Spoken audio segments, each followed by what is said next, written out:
바삭바삭한 크래커스부.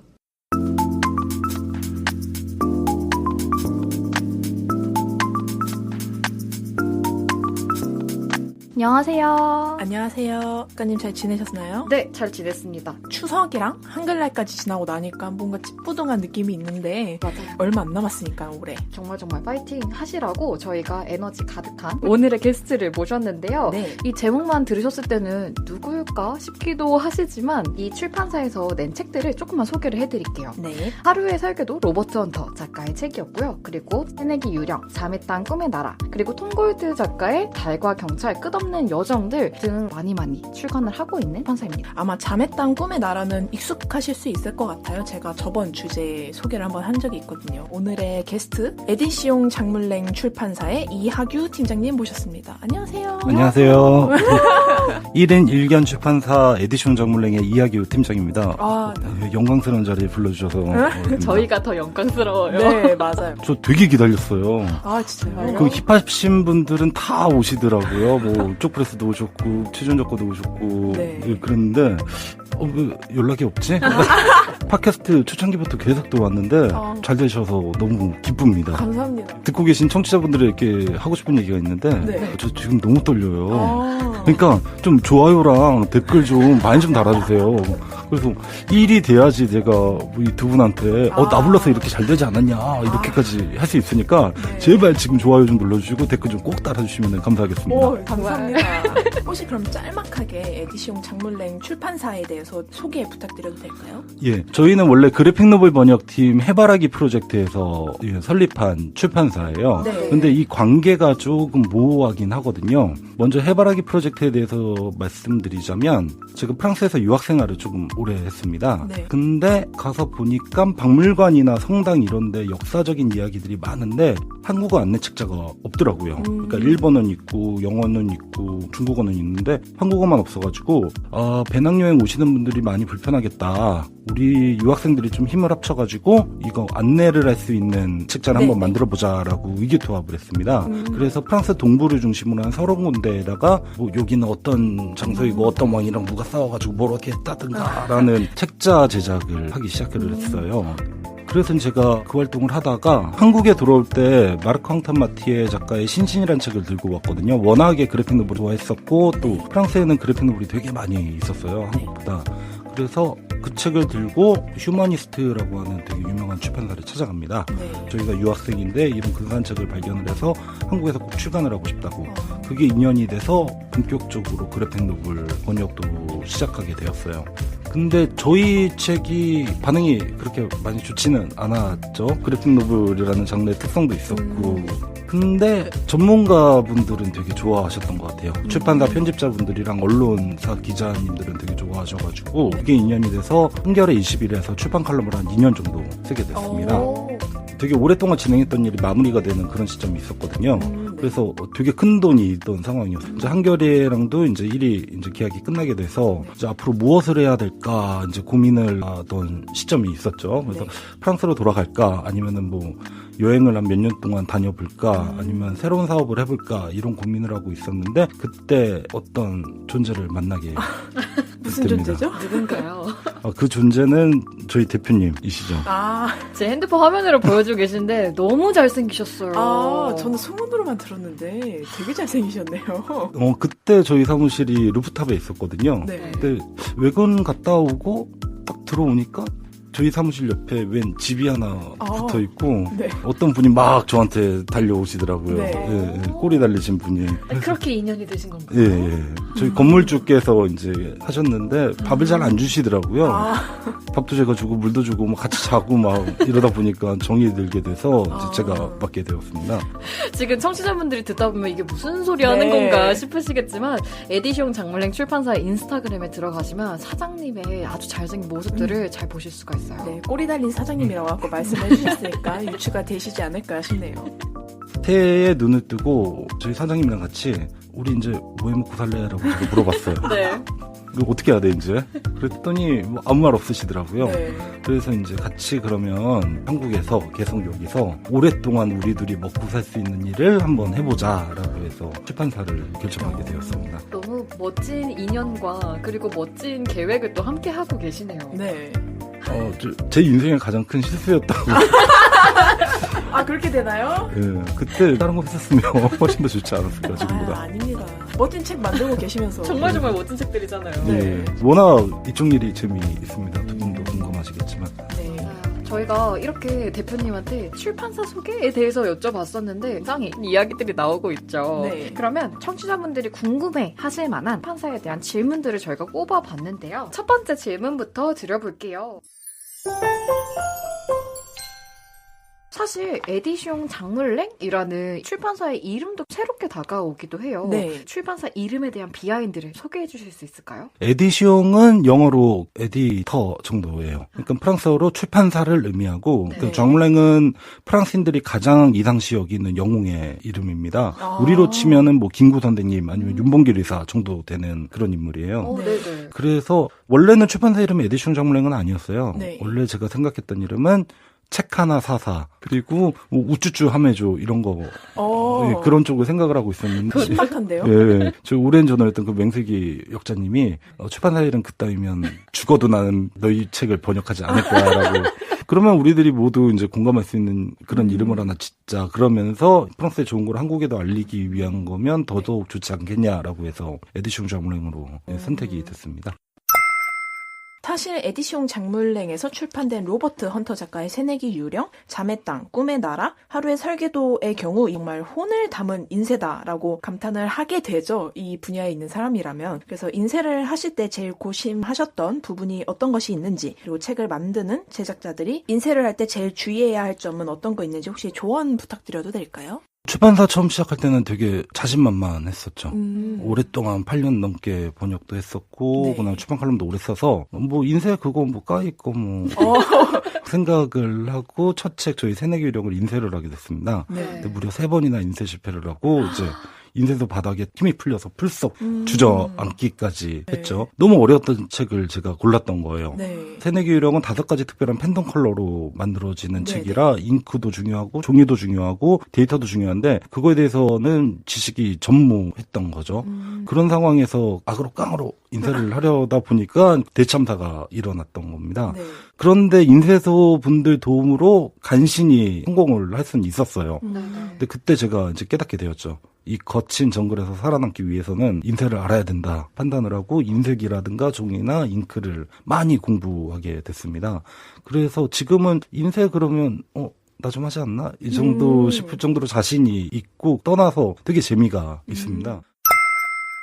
종이와 인쇄에 대한 이야기를 하다 보니까 인쇄에 대해서도 많은 분들이 궁금해 하실 것 같아요. 네. 디지털 인쇄랑 옵셋 인쇄. 이렇게 두 가지를 인쇄 방식을 배웠는데 사실 뭐 다른 인쇄 방식들도 있겠지만 이 두 가지 인쇄 방식에 대해서 조금 더 설명해 주실 수 있을까요? 디지털 인쇄는 여러 가지가 있어요. 인디고 프린팅도 있고, 그쵸. 토너 인쇄도 있고, 뭐 요즘 많이 핫한 리소 인쇄도 있고, 뭐 네네. 초콜릿 프린팅 여러 가지가 있는데, 디지털 인쇄는 전부 다 소량을 위해서 만들어지는 인쇄다라고 생각을 하시면 돼요. 네. 그래서 내가 만들 책이나 아니면 포스터 엽서들이 뭐 그렇게 많지가 않다. 네. 그때는 디지털로 과감하게 진행을 해주시면 되는 건데, 디지털의 장점은 그렇게 소량도 가능하지만, 그러다 보니까 비쌀 수밖에 없어요. 네. 제작 비용이. 그쵸. 중요하죠. 예. 반면에 옵셋 인쇄 같은 경우에는 초대량 인쇄를 의미합니다. 네. 책 같은 경우는 500부 이상 아니면 1000부 정도 찍으실 때 적합한 분량이에요. 그래서 우리가 모두 잘 아는 성원 에드피아 들어가시면 제일 먼저 나오는 게 옵셋 인쇄가 맞아요. 나오고 그 옆에 이제 디지털 인쇄가 나와요. 그쵸. 그래서 두 개 창을 모두 띄워두시고 입력을 해보시면은 내가 어느 인쇄 방법을 쓰는 게 적합하다라는 거를 아실 수가 있죠. 네. 똑같이 책을 300권 입력을 했는데 옵셋 인쇄에서는 100만 원이 나오고 디지털 쪽에서는 뭐 80만 원이 나왔다. 라고 하면 당연히 디지털에서 진행을 하시는 거고, 그쵸. 예, 옵셋이 더 저렴하다 그러면은 옵셋 쪽에서 진행을 하시면 되는 겁니다. 근데 다른 것보다는 디지털 프린트, 특히 인디고 프린트 같은 경우엔 좀 내구성이 약해요. 그거를 어떻게 확인하시냐면 지우개로 한번 지워보면은 알 수가 있거든요. 아, 네. 지우개로 지워집니다. 그러니까 이제 스크래치가 가해지면은 지워지는 거죠. 그거를 더 극대화시키기 위해서 지우개로 테스트를 하는 거고요. 네네. 그러니까 좀 테두리 같은 부분은 좀 빈 채로 진행을 하시는 게 전 추천을 그렇습니다. 네. 근데 그거 말고도 다양한 프린팅 방법도 많고 하니까 다 되게 재밌어요. 예, 그거 좀 공부 좀 하셔가지고 네. 되게 좀 놀라운 작품 만드셨으면 좋겠습니다. 개인적으로는 잉크에 대해서도 한번 여쭤보고 싶은데 사실 CMYK 이렇게 4가지 컬러로 저희가 인쇄를 하지만 에디시온 장물렌 출판사의 책들은 팬톤 컬러라고 해서 특수로 제작한 잉크들을 사용을 하잖아요. 네. 혹시 팬톤 컬러에 대한 이야기를 조금 더 해주실 수 있을까요?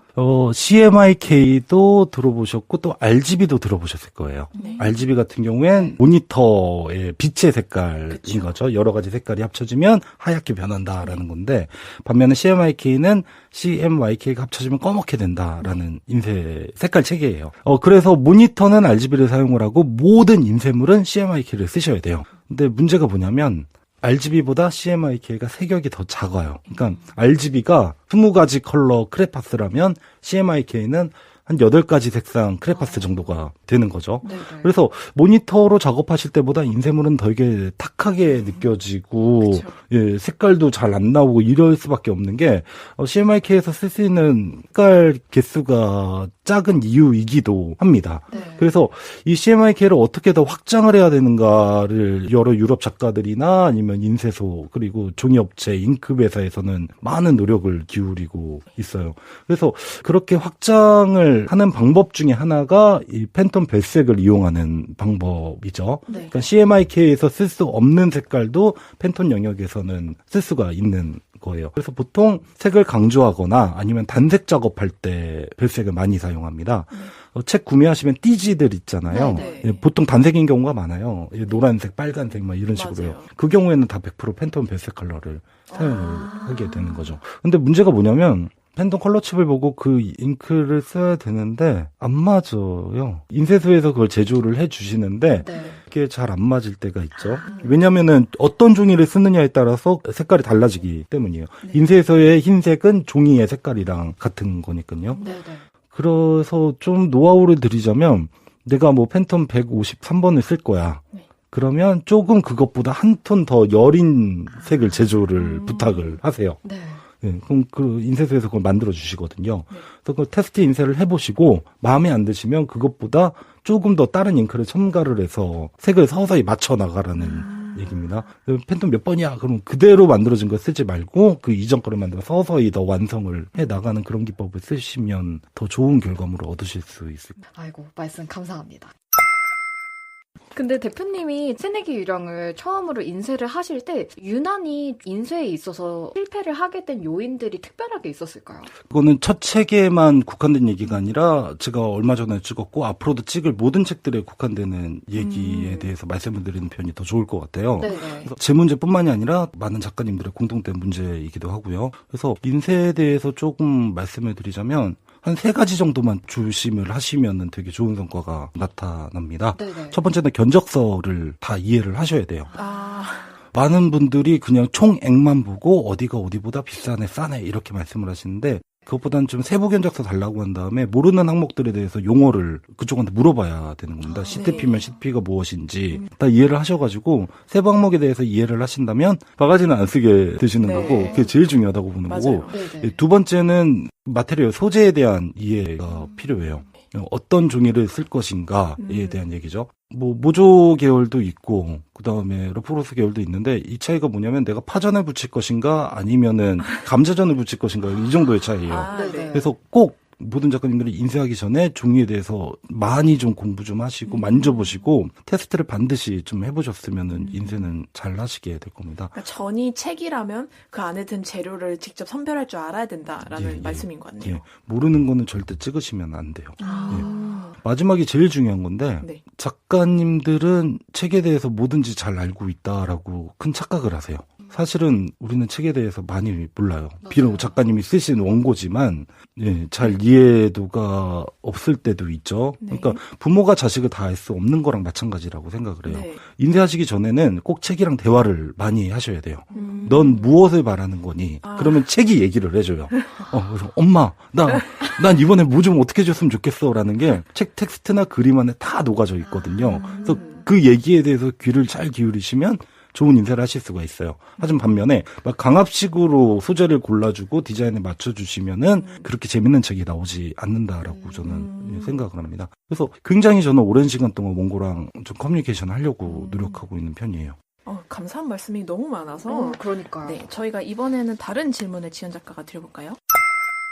네, 에디시용 장물랭 출판사의 책 뒤편에 보면은 FSC 국제산림협회에서 인증한 친환경 종지를 사용한다고 쓰여있기도 하더라고요. 일반 종이와 친환경 종이의 제일 큰 차이점들은 어떤 게 있을지 여쭤봐도 될까요?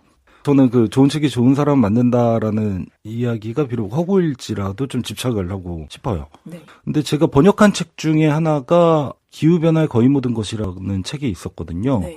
지구온난화에 대해서 번역도 했던 사람인데 네. 그 심각성을 알면서도 책을 만들 때 친환경 용지를 쓰지 않는다라고 하는 건 제 행동에 대해서 되게 뭐랄까 부정하는 짓이잖아요. 그 책을 번역하지 말았어야죠. 그래서 울며 겨자 먹기로 어쩔 수 없이 친환경 용지를 쓰는 것도 있습니다. 특히 인쇄해보셔서 알잖아요, 두 분. 엄청나게 많은 종이들이 인쇄 과정에서 버려져서 양심의 가책이 느껴지기도 했죠. 네, 맞아요. 질문을 드리고 싶은데 친환경 종이는 재활용이 잘 되는 반면에 일반 종이는 그런 게 좀 불가능하다 이런 차이점이 존재하나요? 친환경 용지는 두 가지 파트로 나눠볼 수 있어요. 하나는 재생용지, 네. 또 하나는 FSC 인증용지예요. 재생용지 말 그대로 우리가 뭐 택배 박스 뭐 버린 휴지들 모아가지고 큰 통에다가 물 붓고 휘휘 저어가지고 네. 만드는 그렇게 재활용되는 용지를 말하는 거고, FSC는 지속 가능성에 대한 종이에요. 한마디로 종이를 만들기 위해 나무 한 그루 베면은 한 그루 더 심을게 라고 할 정도로 현상 유지를 하기 위해 엄청난 제약이 가해지는 거죠. 그게 FSC라고 보시면 되는 겁니다. 그런데 현실적으로 보면 한국은 친환경 용지에 대해서 아무 관심이 없어요. 국산 종이들은 그 FSC 인증을 받은 것도 뭐 한솔재지 라인이랑 그다음에 무림재지 FSC 인증받은 것밖에 없거든요. 네. 반면에 전주페이퍼 같은 데서는 좀 친환경 용지들을 많이 내시죠. 그린라이트, 이라이트 이런 게 대표적인데 네. 재생용지라 하더라도 100% 재생용지인 경우는 거의 없습니다. 한 몇십 프로 정도는 재생용지만 쓰고 나머지는 그냥 일반 용지가 합쳐져서 만들어진 거거든요. 그린라이트만 하더라도 고지율이 한 20%, 그러니까 20%만 재생이 된 거고 나머지는 일반 종이인 거죠. 예, 그래서 재생용지 보실 때는 고지율을 꼭 한번 보시면은 재생된 퍼센티지가 네네. 나타나게 됩니다. 재생용지에 대해서는 예전에는 그렇게 막 호의적으로 생각을 안 하는 경우도 있었거든요. 맞아요. 인쇄가 덜 나온다. 예. 그런데 요즘 분들은 오히려 그 재생용지의 손맛, 좀 러프하고 거실거실한 그것 때문에 많이들 좋아하세요. FSC 용지 중에서도 굉장히 재미있는 종이들이 많이 있고요. 그래서 기왕이면 비슷한 가격이면은 그냥 이런 데도 한번 신경을 써주시는 게 어떨까라고 저는 생각을 하고 있습니다. 저희가 오늘 제목에 CMYK, 팬톤 이런 걸 붙인 이유가 인쇄에 관련된 출판 관련된 분들한테 도움이 되고자 부른 게스트이기 때문에 약간 출판은 이런 게 있구나라고 생각하면서 들어주시면 좋을 것 같아요. 그러면 다음 질문을 제가 드려보겠습니다. 아까 말씀드린 거와 마찬가지로 책 뒷면에 보면 또한 판매 수익의 일부를 환경이나 위안부 할머니들과 나눔의 집에 기부한다는 이야기가 적혀 있어요. 출판사의 이념과도 혹시 맞닿아 있는지 궁금합니다. 그렇게 거창한 건 아닌 것 같아요. 예, 뭐 이념이나 저희 생각 이런 게 아니라 텀블벅에서 저희 달과 경찰이라는 책을 진행을 한 적이 있는데 네. 펀딩이 너무 잘 됐어요. 1,몇백만 원이 될 정도로 너무 크게 됐죠. 근데 그때 저는 많이 놀랬던 거죠. 내가 이렇게 큰 힘을 이렇게 받아도 되나라는 겁이 와락 나가지고, 그러면은 큰 힘을 나 혼자 독차지할 게 아니라 더 유익하게 쓸 수 있는 방법을 찾아보자라고 고민을 했었고, 그러다 보니까 평소에 좀 여성 문제에 대해서 관심이 많이 있는 네. 편이거든요. 그래서 나눔의 집에 기부 좀 하는 게 어떨까라고 해서 같이 진행이 됐습니다. 그러면 다음 질문 저희가 또 드릴게요. 에디시용 장물랭은 베이징과 상하이, 타이페이, 북페어에도 참여하셨던 걸로 알고 있어요. 코로나 이전에. 북마켓에서 직접 다른 나라의 사람들과 만나는 느낌은 어떠셨을지 궁금합니다. 해외 북페어 얘기가 나왔는데 네. 이건 되게 재밌는 현상이라고 생각을 해요. 독립출판이 이제 등장을 하고 되게 왕성하게 활동이 벌어지고 있는데, 너무 짧은 시간이에요. 좀 네. 뭐라고 평가하기에는 계속 앞으로도 성장을 하게 되고 또 변화가 있게 되고 때로는 더 주춤하게 되고 내려갈 때도 있을 것 같은데 그러면서 여러 창작자들이나 책방들은 지금까지 오는 이 여정 기간 동안에 어떻게 해야 우리가 이 새로운 출판 시스템을 더 풍요롭게 만들 것인가에 대해서 되게 많이들 노력을 하셨어요. 동네 책방분들은. 근데 그중에서 오프터론이랑 그다음에 비플랫폼 같은 경우는 해외 아트북 페어에 많이 참여를 하셨던 거죠. 네. 그러면서 이제 국내 작가님 작품도 소개하고 해외 작품을 거기서 구매하셔서 국내에 소개하기도 하는 그런 가교적인 역할을 했던 게 그 두 네. 책방이거든요. 책방뿐만이 아니라 국내 작가님들도 많이 이제 참여를 하시기 시작했죠. 뭐 이빈소인 작가님도 그렇고 주정민 작가님도 그렇고 좋은 분들이 이제 되게 공격적으로 난 더 이상 해외에서 콜이 오는 걸 기다리지 않을 거야 라고 하면서 정말로 공격적으로 활동들을 하시는 분들이 있어요. 근데 그분들 되게 좋은 성과들을 계속 내시는 것 같아요. 네. 영국의 유명한 아트 잡지 It's Nice That이라는 곳이 있는데 거기도 국내 작가님 작품들을 굉장히 많이 소개를 하고 있습니다. 네. 그러니까 제가 하고 싶은 얘기는 독립출판이다 라고 하면은 솔직히 바라보면은 기존의 출판 유통 시스템을 차용을 한 것에 불과했었거든요. 네. 과거 여기죠. 근데 이제는 그런 유통적인 측면에 있어서도 그냥 묻혀가는 게 아니라 스스로 개척을 해야 된다라고 생각을 해요. 그러니까 저마다 가지고 있는 인프라라든가 아니면 저마다 갖고 있는 작품의 세계가 다르기 때문에 그냥 서점, 책방 여기에만 얹혀두고 유통하는 게 아니라 어떻게 해야지 내 작품이 더 훨훨 날아갈 수 있는 그런 데를 찾으셔야 된다라는 얘기입니다. 근데 그 가는 길이 뭐 몇몇 같은 동료가 있다라면 되게 편하고 재밌게 갈 수도 있겠지만 때로는 혼자 가야 되는 그런 부분도 있거든요. 그때는 되게 힘들고 외롭겠지만 그래도 그런 도전이나 이런 것들을 해보셨으면 좋겠어요. 책이 나왔다고 그냥 가만히 계시지 말고 표창장 유통은 알아서 되고 있으니까 네. 그거 말고 이제 내가 그 외에도 내가 뭘 할 수 있는 건지에 대해서 고민해보고 그거를 좀 도전을 해보셨으면 좋겠습니다. 해외는 적과 꿀이 흐르지 않습니다. 힘들어요. 그리고 항상 잘 되라는 법도 없고요. 그쵸. 예. 그러니까 마냥 잘 되는 건 아니니까 이제 처음에는 약간 도전으로 이 정도로만 접근을 하시면서 서서히 다른 계획도 만드셨으면은 훨씬 더 좋을 것 같습니다. 그리고 해외 작가 작품들은 그런 데 다니시다 보면 여러 작가들을 만날 수 있거든요. 그러면서 되게 좋은 영향을 받으실 거예요. 나라마다 너무나 그 문화적인 분위기나 성향이 너무 다르기 때문에. 근데 나가서 망하는 사람들 많아요. 나도 망해봤고. 네. 예. 그러니까 그거 좀 조심하셔서 가셨으면 좋겠고 또 아까 또 말씀드린 바와 같이 그 다른 문화에서 좋은 영향을 받아가지고 나한테 새로운 창작 아이디어를 얻을 수 있다는 건 되게 중요하거든요. 네. 작가들한테. 왜냐하면은 너무나 한국에만 계시면은 작품 만드시는 게 천편일률적일 수밖에 없어요. 네. 우리가 보고 느끼는 것들은 굉장히 제한되어 있는 거고 네. 그런 외부적인 에너지를 얻기 위해서도 좀 이런 거는 한번 도전해 보셨으면 좋겠습니다. 저희 오늘의 마지막 질문 드릴게요. 에디시옹 장물랭은 해외 저자의 책 한 권을 계약 맺고 한국에 출간해야 되기 때문에 번역에 있어서 굉장히 신중하게 작업을 하실 것 같은데요. 작가의 의도를 훼손하지 않는 선에서 한국 독자가 받아들이기 쉬운 방향으로 내용을 이끌어 간다는 게 사실은 쉽지가 않잖아요. 네. 이런 면에서 출판사가 지키고자 하는 수칙이나 원칙 같은 게 있을지 그것도 궁금합니다. 번역가님마다 성향이 너무 달라요. 그러니까 번역을 제2의 창작이라고 얘기를 하잖아요. 네. 그래서 작가의 의도나 내용은 분명히 존재하지만 그걸 한국어로 변하는 과정에서는 그거를 100% 살릴 수 없죠. 그 어떠한 책도 마찬가지예요. 네. 특히 프랑스어 같은 경우는 말이 너무 많아. 그런가요? 너무 영어보다 한 1.5배 정도 더 길어요. 말이 너무 많아. 너무 많은 인포메이션이 들어가기 때문에 그거를 다 한국어로 번역을 하면은 안 맞을 때도 많이 있어요. 또 때로는 쳐내야 되는 부분도 분명히 존재를 하고 때로는 덧붙여야 되는 부분도 존재를 하죠. 외서는 외국인이 자기 나라 사람들을 위해 쓴 책이에요. 한국인이 그거를 이해하기는 정말 어렵죠. 우리를 대상으로 쓴 게 아니라 그 빼어진 부분을 메꾸는 게 옳으냐 메꾸지 말아야 되느냐 이런 문제도 있습니다. 저희는 무조건 작가의 의도는 존중을 하는데 그래도 이건 한국 책이다라는 게 원칙이에요. 네. 그리고 저 언어에 대한 저희의 뭐랄까 철학 같은 게 있거든요. 말로써 표현이 가능한 게 글이다라는 거예요. 네. 소리내서 읽을 수 없는 글이라면 그건 죽은 글이다라고 생각을 하고 있거든요. 이런 것들이 다 조합을 해서 저희는 과거의 책이든 어느 나라의 책이든 우리가 소통을 함에 있어서 불편함이 없게끔 만드는 게 저희의 번역의 원칙이라고 생각을 합니다.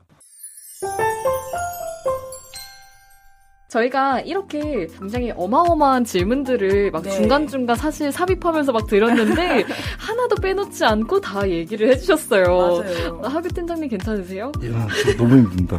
정신적으로 피폐해진 것 같아요. 다음 주 2부에서도 우리 하규 팀장님 같이 진행을 하죠. 네, 다음 주제를 말씀 부탁드려도 될까요? 제78화 2부 유학 갔을 때 힘이 된 책. 네. 사실 하규 팀장님이 프랑스 유학 생활을 굉장히 오래 하셨다고 얘기를 해주셨는데 어떤 이야기들이 있었는지 글지만 작가님과 저도 같이 들어보는 걸로 하겠습니다. 네, 그러면 저희는 다음 주에 또 만나 뵙도록 하겠습니다. 네, 감사합니다. 감사합니다.